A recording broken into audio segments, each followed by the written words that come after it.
Hi, welcome to this series of videos in which I hope to introduce you to R Markdown, which is a system for writing technical and scientific documents in a way that is uh, extremely suitable for long-term reproducibility and allows you to incorporate parts of R code, which you might use for your data analysis, inside the document itself. So I'll try to introduce it in as simple a way as possible. And to do that, I'm going to start out by focusing first on Markdown, which has nothing to do with R. There's no programming involved. Markdown is a simple text-only format for writing documents. And in a moment I will explain why Markdown is such a useful thing. Once you've got to that point, I'll then talk a lot about R Markdown, which is a system that's built on the top of Markdown that lets you start mixing in your code with Markdown documents itself. You may wonder, especially if you're taking one of my classes, what is the assumed knowledge to make it through this series of videos? And the answer is basically not very much.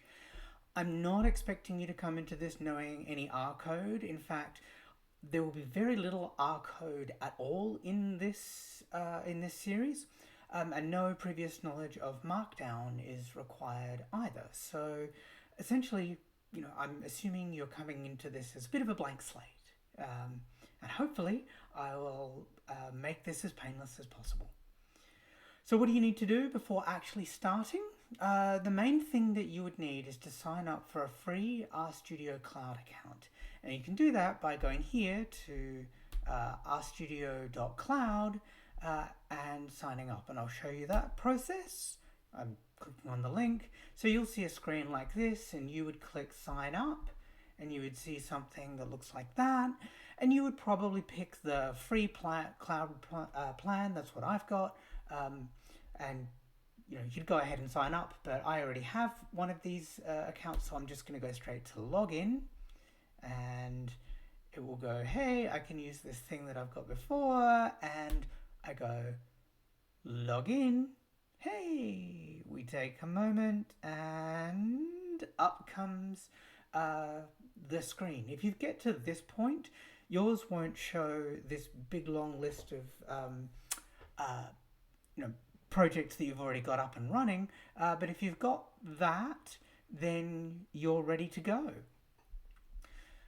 So if you're at that point, you're essentially ready to start the series. If you want to see the actual slides, rather than these YouTube videos that I'm currently recording and therefore don't know what the exact address is, the slides themselves are on my website at slides.djnavarro.net/starting R Markdown. Okay.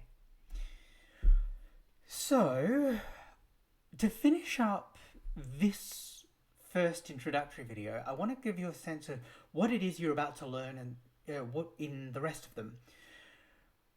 R Markdown is kind of, I like to think of it as a chimera, like this idea from classical mythology of these mythical beasts that are constructed, with the head of a lion and a goat and a snake's tail, and it's comprised of lots of different parts that have come together from different animals, and they're being put together into one kind of horrible and yet incredibly cool monster.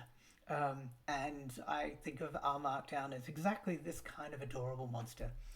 So to give you a sense of why I say it's a chimera, think about it first from the point of view of what you, the user, are going to encounter when you're doing it.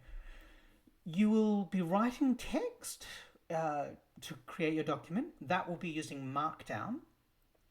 You will be using R to write code. So if you want to include data analysis code, that's R. All of the metadata that you use to specify the theme or the visual appearance of the document is written using something else again called YAML.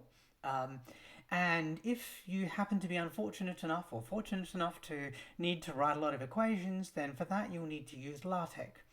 And those are all different systems and you may or may not know anything about them. That's okay. We're going to cover what we need to cover bit by bit.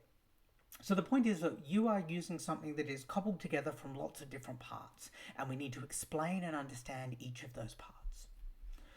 It's also a bit of a chimera in terms of, or a chameleon or something in terms of what happens at the other end.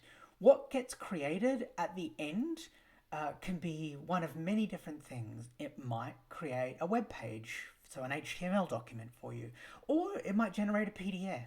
It might generate a Word file. It can generate all sorts of other variations too. So R Markdown is kind of a flexible tool, and one of the big strengths of it, one of the reasons people like it so much, is because of all of those additional variations and that kind of flexibility. So there are a lot of little things you've got to learn in order to get started, and most of this series are going to be talking about Markdown. And so in the next in the next video, I'm going to talk about Markdown specifically and why you might want to use it. Okay, and I will stop this one here.